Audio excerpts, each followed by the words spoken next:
Yo, selamat datang kembali di KBM. Gila, nggak kerasa men, kita udah sampai di kelas terakhir. Bener-bener puncak perjalanan kita ngebongkar the psychology of money.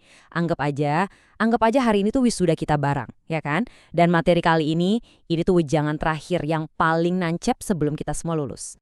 Oke, pertanyaannya cuma satu nih. Setelah kita bener-bener jungkir balik ngelewatin berapa? 19 bab, belajar soal hoki, apes, serakah, sampai keajaban compounding, sebenarnya apa sih satu hal doang yang paling fundamental soal duit? Yang kalau misal kita lupa semua ilmunya, kita harus ingat yang satu ini aja.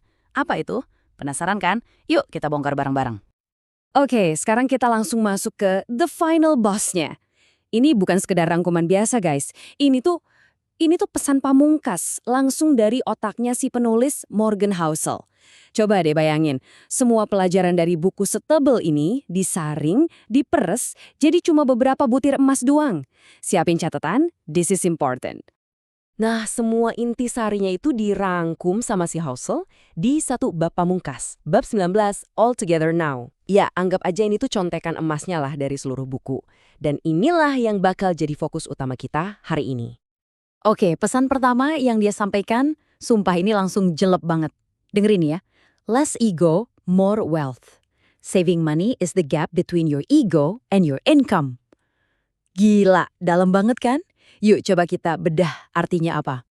Jadi, kalau kita terjemahin ke bahasa tongkrongan kita gitu ya, intinya tuh simple banget.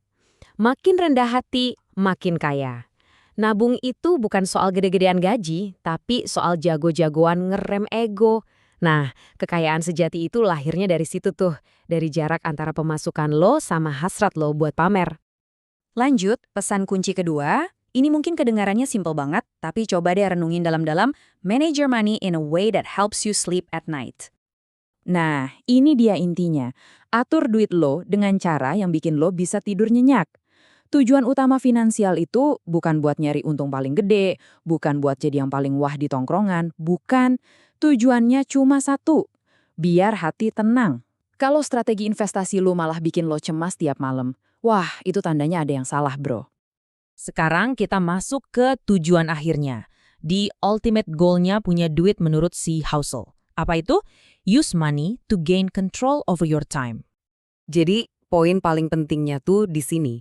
Keuntungan tertinggi, dividen paling gede yang bisa lo dapet dari duit itu bukan mobil mewah, bukan jam tangan mahal, tapi kebebasan waktu. Kemampuan buat bangun pagi dan bener-bener nanya ke diri sendiri, hari ini gue mau ngapain ya? Tanpa ada yang ngatur, entah itu bos atau tagihan. Itulah kekayaan yang sebenar-benarnya. Dan yang terakhir nih di bagian filosofi ini, siap-siap ya, ini kayak tamparan realita yang kita semua butuhin. Be nicer and less flashy. No one is impressed with your possessions as much as you are. Ini gila sih, brilian banget. Coba deh pikirin. Pas lu pamer barang mahal, orang tuh sebenarnya nggak ngeliatin lo. Mereka ngeliatin barangnya sambil ngebayangin diri mereka sendiri yang punya barang itu. Respek dan kekaguman yang tulus itu datangnya dari kebaikan lo, dari kerendahan hati lo, bukan dari logo yang nempel di baju. Jadi fokusnya harus digeser nih. Jadi orang baik, bukan jadi papan reklame berjalan. Oke, cukup ya filosofinya. Sekarang kita turun gunung ke yang praktis-praktis. Anggap aja ini ijazah kelulusan kita nih. 3 jurus pamungkas anti pusing yang bisa langsung lo pakai abis ini. Simple banget, cuma ada 3 jurus. Jurus pertama, cek ego lo. Jurus kedua, siapin dana kaget. Dan yang paling penting, jurus ketiga, tahu kapan bilang cukup. Kalau lo bisa kuasain 3 ini aja, gue jamin hidup finansial lo bakal jauh lebih adem. Kita bedah yang pertama ya, jurus nomor 1, cek ego lo.